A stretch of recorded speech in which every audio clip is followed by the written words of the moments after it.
고린도전서 2장 1절부터 5절.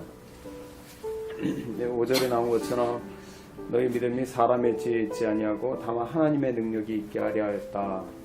사도 바울이 성도들한테 바라는 것이었습니다. 성도들이 믿음을 갖는데 사람의 말이나 지혜에 근거한 믿음을 갖는 것이 아니라 하나님의 능력에 근거한 믿음을 갖기를 원했어요. 왜 그랬을까? 사람의 그 말이나 지혜에 근거한 믿음은 가짜이기 때문입니다. 그러니까 하나님의 능력에 근거한 믿음이어야 진짜라는 거죠. 우리가 이렇게 교회를 다닐 때 보면 다들 믿음이 있어 보이는데 어쩔 땐 가짜 믿음들이 있어요. 하나님의 능력, 정말 하나님을 경험해서 생겨나는 것으로 인해서 믿음이 생겨야 그게 진짜 믿음인데 그냥 단순히 못 들어보던 얘기를 들어봤거나 또는 뭐 그냥 교회가 재미있거나 그래가지고 교회를 다니면 그 같은 이유 때문에 세상이 더 좋으면 세상으로 나가버립니다. 교회를 더 이상 다닐 이유가 없어지는 거죠. 저는 고등학교, 중학교 이렇게 됐을 때 우리 학생들이 교회를 다니는데 그 대학 들어가면은 대부분 다 교회를 떠나갑니다. 갔더니 뭐 다른 이야기를 듣는 거예요. 교회에서 듣던 이야기랑 다른 이야기. 그런 것들을 자꾸 듣다 보니까 교회에서 지금까지 들었던 게 생판 가짜 같고 그래서 교회를 떠나요. 그런 사람들이 제법 많았습니다. 저는 떠나가는 사람들이 이해가 되지 않았어요. 맨 처음에 봤을 때. 아니 이게 어떻게 떠나가지? 그 이유는 저는 간단했어요. 고등학생 때 제가 만난 하나님의 그 어떤 영적인 세계를 체험한 게 있다 보니까 누가 뭐라 그래도 하나님이 정말이었어요. 하나님 살아계셨고 그 복음이라는 것이 진짜고 그런 확신이 내 안에 있다 보니 대학 때 저는 떠나갈래야 떠나갈 수 없었어요. 믿음이 뭐 좋아서라기보다 아주 콩할 만한 믿음이었어도 그냥 그 체험한 것이 진짜였기 때문에 그래서 저는 여기 나온 것처럼 이 성도들의 믿음이 하나님의 능력이 있게 하려 했다. 그러니까 하나님의 능력을 경험함으로써 생겨나는 믿음, 이게 진짜라는 거죠. 그러면 어떻게 해서 그런 믿음이 생겨나냐? 4절이에요. 사도 바울은 그래서 어떻게 했냐? 내 말과 내 전도함이 사람의 지혜에 권하는 말로 하지 아니하고. 그러니까 사도 바울도 많이 알았던 사람입니다. 말도 재주가 있고 지식에도 능했던 사람이고 그런데 그렇게 하지 않았어요. 다만 성령의 나타남과 능력으로 하여. 그러니까 말을 할 때 성령의 나타남을 통해서 말을 하려고 노력을 했어요. 그렇게 해야 성도들이 하나님의 능력에 기반된 믿음을 갖기 때문에. 그래서 사도 바울은 그렇게 했던 거예요. 설교를 하는데 자기가 비록 인간의 지혜로 따져도 많이 알고 있었지만 그렇게 하지 않았고 다만 성령의 나타남과 능력으로 하려고 했다. 자, 그러면 어떻게 성령의 말하게 함을 따라 설교할 수 있는가? 그 힌트가 2절에 나와 있습니다. 내가 너희 중에서 예수 그리스도와 그의 십자가에 못 박히신 것 외에는 아무것도 알지 아니하기로 작정하였음이라. 그러니까 사도 바울은 설교를 할 때 딱 중심에 누구밖에 없었냐면 예수님밖에 없었던 거죠. 예수님과 예수님께서 십자가에 달려 죽으신 것 외에는 아무것도 알지 않기로 작정했고 그렇게 말하는 거예요. 물론 요거 바로 이후에 보면 6절부터 나오는 후반부에서는 성숙한 사람들에게는 성령의 신비로움, 성령의 지혜를 말을 한다라고 되어 있어요. 그러니까 주제가 꼭 십자가냐 그거는 아닌데 중요한 거는 뭐 그렇다 하더라도 그 중심 가운데는 예수님밖에 없었던 거죠. 우리가 이걸 보면 알듯이 성령은 예수님을 증거하는 영이기 때문에 예수님을 증거할 때 성령께서 역사하시는 거죠. 자, 그래서 오늘은 이 말씀을 따라서 우리가 예수님의 십자가에 대해서 다시 한번 생각을 하면 좋겠다라는 생각이 들었어요. 예수님께서 나를 위해서 내 죄를 위해서 십자가에 대신 죽으셨다. 이게 십자가의 복음이에요. 예수님께서 내 죄를 위해서 십자가에 죽으셨다. 그 옛날에 The Passion of the Christ라는 영화를 보면 거기서 예수님께서 아주 고초를 당하시죠. 심한 매질을 당하고 그리고는 십자가에 달리셨어요.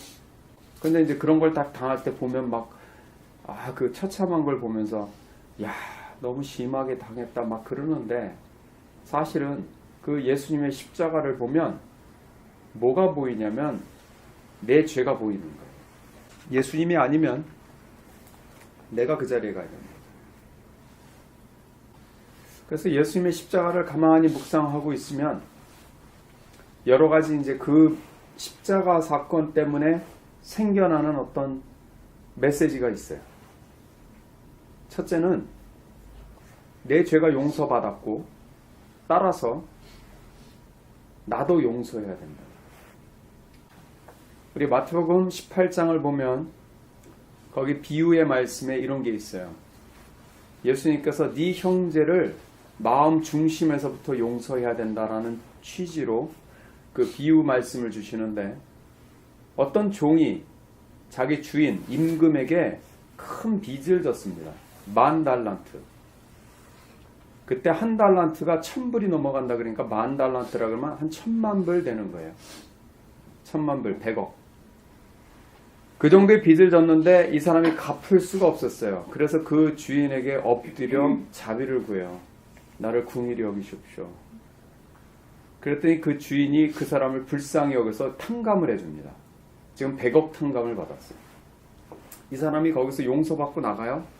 나가는데 자기 동료 가운데 자기한테 100데나리온. 데나리온은 그 당시 하루 품삯이에요. 일반 노동자들 하루 품삯. 그건 100일 품삯인데 기껏해야 뭐 사람마다 좀 차이가 있겠지만 1,000,000원이 안 되는 돈이죠. 100억, 1,000,000원. 1,000,000원도 뭐 작은 돈 아니지만 100억에 비하면 굉장히 작은 돈이에요. 근데 그 사람이 갚을 능력이 없어요. 그래서 근데 그 친구가 엎드려서 자기에게 자비를 구해요. 근데 용서하지 않고 이 사람을 감옥에다 가다 놓고 나한테 다 갚을 때까지 넌 못 나온다고. 그 일을 다른 종들이 듣고 그 원래 이 사람의 주인 되는 임금에게 고자질합니다. 그랬더니 다시 불러다가 너가 나에게 자비를 구했을 때 내가 너를 궁일이 여겨서 다 탕감해 주었는데 너도 그렇게 써야 되는 거 아니냐? 다시 잡아다 넣으라고. 그리고 다 갚기 전에는 이놈도 못 나오게 하라고. 그렇게 하는 비유의 말씀을 해요. 그러면서 예수님의 결론. 이와 같이 너희도 너희 형제를 마음 중심에서부터 용서하지 않으면 하늘에 계신 너희 아버지께서도 너희를 용서하지 않으실 것이다. 얘기하셨어요. 그러니까 십자가에서 예수님이 죽으신 그 죽음은 나의 극악무도한 죄로 인해서 죽으셨거든요. 그만큼 우리 죄가 컸다는 거예요. 그러므로 우리 주변에 나에게 잘못한 사람의 죄를 너희는 마음의 중심으로부터 용서해라. 이게 십자가 복음의 핵심 중에 하나입니다. 용서하자. 용서받았으니 용서하라. 그래 다 용서하실 수 있기를 바랍니다. 네. 용서하기 힘든 사람들 많아요. 생각하면 열받고 열받으면 속에서 쓴물 올라오고 자다가도 벌떡벌떡 일어나고 그런 경우가 있어요. 왜 그렇지 않겠습니까? 근데 그거를 용서하는 방법 중에 가장 중요한 거는 제가 볼 때 십자가 같아요. 십자가에 내 죄가 저거보단 크구나. 이걸 깨달으면 사실 용서 못할 사람이 없고 급해요. 내가 용서받아야 되기 때문에. 내가 하나님 앞에. 그래서 우리 예수님이 주기도문으로 가르치실 때 우리가 우리에게 죄 지은 자를 사하여 준 것 같이 우리 죄를 사하여 주옵소서. 그렇게 가르치셨단 말이에요. 그러니까 내가 용서받는 것과 용서하는 것이 이렇게 물려 있다는 거. 이거를 깨달으면 용서 안 할 수가 없는 거예요. 내 기분하고 상관이 없는 거예요. 탕감해줘야 되겠구나. 난 더 큰 탕감을 받았지 않는가. 이거 생각하는 거죠.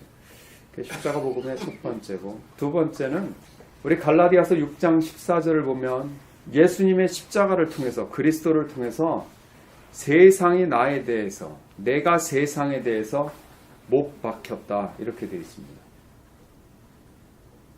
그러니까 십자가 복음을 생각하면 뭐가 보여야 되냐면 나는 세상에 대해서 이제 더 이상 죽은 사람이다. 세상도 나에게 대해서 죽었다. 이게 보여야 돼요. 그 김하중 대사라고 있죠. 김하중 대사 그분이 그러셔요. 그 CBMC라는 부산 집회에서 그분이 이렇게 설교한 게 있는데 그 영상 가운데 그런 얘기 하시더라고요. 사람들이 성령의 사람이 되려면 아주 단순한 삶을 살아야 된다라고 얘기를 하셨어요. 그러면서 세상이 즐겁고 뭐 보고 다니고 듣고 다니고 즐기고 이거 하는 사람은 성령의 사람이 될 수가 없다. 저는 100% 동의합니다. 대부분 사람들이 언제 성령 하나님의 나라를 깊이 체험하느냐, 이 세상에 볼만한 게 없을 때, 이 세상을 즐기고 싶은 마음 자체가 다 끊어질 때, 그제서야 하나님 나라를 두드리게 돼 있어요. 그러니까 우리는 의식이 두 방향 중에 하나를 선택해야 돼요. 이 밖에서 오는 의식을 선택하든지 아니면 내 속에 있는 하나님의 나라, 지성소에 계신 하나님의 임재에 내 의식을 그쪽으로 초점을 두든지, 둘 중 안에 하나입니다. 그래서 눈을 감고 내 안의 세계를 두드리느냐, 눈을 뜨고 밖을 쳐다보고 돌아다니느냐, 이거에 따라 사람은 완전히 다른 인생을 살 수밖에 없죠. 근데 성령의 사람은 어떻게 돼야 되느냐면 겉에 대해선 절망한 사람이어야 돼요. 여기는 희망 없네. 이 안의 세계를 두드릴 수밖에 없을 때 죽을 줄 알았는데 죽지 않고 하나님 나라가 점점 분명하게 보이기 시작합니다. 시편 23편도 보면 다윗이 그런 고백을 합니다. 하나님과 언제 가까워졌는가? 내가 사망의 음침한 골짜기로 다닐지라도, 죽음과 같은 그 골짜기를 다닐 때 빛이 하나도 안 보여서 더듬어 알 수밖에 없는데 그때 주의 지팡이가 나를 안위하시는 것을 보는 거예요. 하나님이 나를 만지고 계신 게 느껴지는 거예요. 그러니까 사람은 어쩔 수가 없어요. 이게 겉으로 뭐가 있다 즐기고 다니고 엉덩이 흔들고 다니고 콧바람 쐬고 다니고 그게 좋으면 절대로 내 안에 계신 하나님의 나라를 만날 수가 없어요. 다 보십시오. 우리나라 옛날의 크리스천들이 지금하고 확 달라요. 옛날에 계신 분들이 훨씬 더 영적으로 앞서 있었어요. 요즘 크리스천들, 요즘 목사님들 배우긴 더 많이 배웠지 다 세상을 배웠지. 옛날은 교육 수준도 많이 떨어져, 전반적으로 다 떨어졌으니까. 근데 그분들이 더 신령하고 더 능력이 있었어요. 왜 그렇습니까? 그분들은 죽음 가운데 그냥 하나님 두드리다가 하나님 만난 분들. 그래서 정말 우리가 찾아야 될 거는 이 세상이 아니에요. 하나님의 나라, 내 안에 계신 하나님의 나라. 눈 감고 있는 것이 정말 좋아야 돼요. 눈 감고 다니셔야 돼요. 그러니까 옛날 분들이 다 보면 이 세상에선 즐길 게 없으니까 기도했고, 기도하다 보니 하나님 나라를 체험하니까 거기가 좋고, 그러니까 눈을 계속 감고 있고. 오늘날은 반대죠. 눈 감고 있는 게 답답해 미칠 지경이지. 눈 뜨고 돌아다녀야죠. 뭘 봐야죠. 즐겨야죠. 볼 게 얼마나 많습니까? 옛날엔 TV 끄면은 이제 더 이상 안 나와서 그나마 책들 읽고 이야기 듣고 그랬는데, 이건 이제 TV 세상에서 인터넷 넘어가고 인터넷에서 스마트폰으로 넘어가고 났더니 도무지 이제 끊을 수가 없는 세상이 돼버렸어요. 24/7 하루에 24시간 일주일 내내. 뭐 주식에 미친 사람들이 요즘 비트코인에 미쳤더니 24시간 틀고 앉았다고 그러는데 거의 뭐 비슷한 현상이 일어난 거예요. 세상은 짜릿하죠. 근데 오래가지 않습니다. 지속되질 않아요. 그래서 더 큰 자극, 더 센 자극을 원하게 되고 그거 가지고 즐겨봐야 허탈하죠. 허탈하니까 더 큰 걸 자꾸 원해요. 근데 그래가지고는 되질 않습니다. 우리 안에 있는 이 하나님의 나라의 기쁨은 처음엔 보이지도 느껴지지도 않아요. 아주 바늘구멍 같아요. 그러니까 그걸 다 통과하셔야 되는 거예요. 부자가 천국에 들어가는 것이 이렇게 힘든 게 그런 거예요. 그래서 십자가를 보면 아, 세상에 대해서 나는 죽었다. 나도 세상에 대해서 죽었다. 이 세상의 감각에 대해서 점점 희미해질 겁니다. 그렇게 하나님이 인도하실 거예요. 너무 즐기는 거 아직은 몰라서 그러는 거지. 그게 정상은 아니라는 거. 자, 그러면 마지막. 이렇게 하고 나면 세상 살맛 안 나거든요. 우리 빌립보서 1장의 말씀이 딱 그건데요. 사도 바울이 그런 얘기 했어요. 내가 두 세상 사이에 끼었다. 그런데 내가 정말 바라는 것은 내가 몸을 떠나 그리스도와 있는 것이 내게 더 좋으나. 무슨 말이에요? 지금 죽고 싶다는 거거든요. 딱 예수 만나고 십자가 복음 만나고 나면요. 진짜 죽고 싶어요. 하나님 나라 가고 싶어요. 그런데 거기 그 다음 구절이 뭐냐면 하지만 내가 아직도 이 세상에 있는 것이 너희에게 유익한 줄 내가 안다. 그렇게 얘기를 해요. 그러니까 무슨 말이냐면 사실은 우리는 하나님 나라에 대한 그것이 너무너무 분명하면 정말 이 몸을 떠나서 이 몸 자체가 몸의 구속을 기다리고 있는 때라 이게 얼마나 아픕니까? 가끔 말 안 듣죠. 병들죠. 고통 주죠. 그러니까 너무너무 괴롭거든요. 그 떠나서 그냥 하늘나라 가고 싶은데 즐겨봐야 뭐 재밌는 거 별거 없잖아요. 그러니까 가고 싶은데 그렇다 다 가는 게 아니고 내가 이 몸 가운데 있는 거는 사도 바울이 고백한 것처럼 너희들에게 유익한 줄 안다. 그러니까 우리에게 이 땅 가운데 주신 사명 때문에 우리가 이 땅에 남아있다는 거예요. 우리 찬송가 가사 가운데 그거 있죠. 밤 깊도록 동산 안에 밤 깊도록 동산 안에 주와 함께 있으려 하나 괴로운 세상에 할 일 많아서 날 가라 명하시다. 내가 주님하고 있고 싶어요. 기도하는 이 시간이 제일 좋아요. 근데 괴로운 세상에 하나님이 시킬 일이 있어서 가라고 명하시는 거. 그래서 세상에 남아있는 거. 그래서 우리가 눈 뜨고 사는 거고요. 여전히 사람들하고 지금도 이렇게 소통하고 있는 거고 그런 거지. 하나님 나라 때문에. 그게 우리가 이 땅 가운데 사는 목적이라는 거예요. 그래서 오늘 말씀을 정리하면요. 십자가를 보십시오. 예수님이 십자가에서 나를 위해서 죽으셨다. 내가 용서 못할 사람이 없고요. 더 이상 세상이 나에게 관심 없고요. 나도 세상에 관심 없고요. 이제 살아가는 것은 예수님 위해서 사는 것밖에 없어요. 우리가 갑으로 삼바되었으니 너희 몸을 가지고 하나님의 영광을 위해서 살라 하셨던 말씀 따라서 사는 것밖에 없습니다.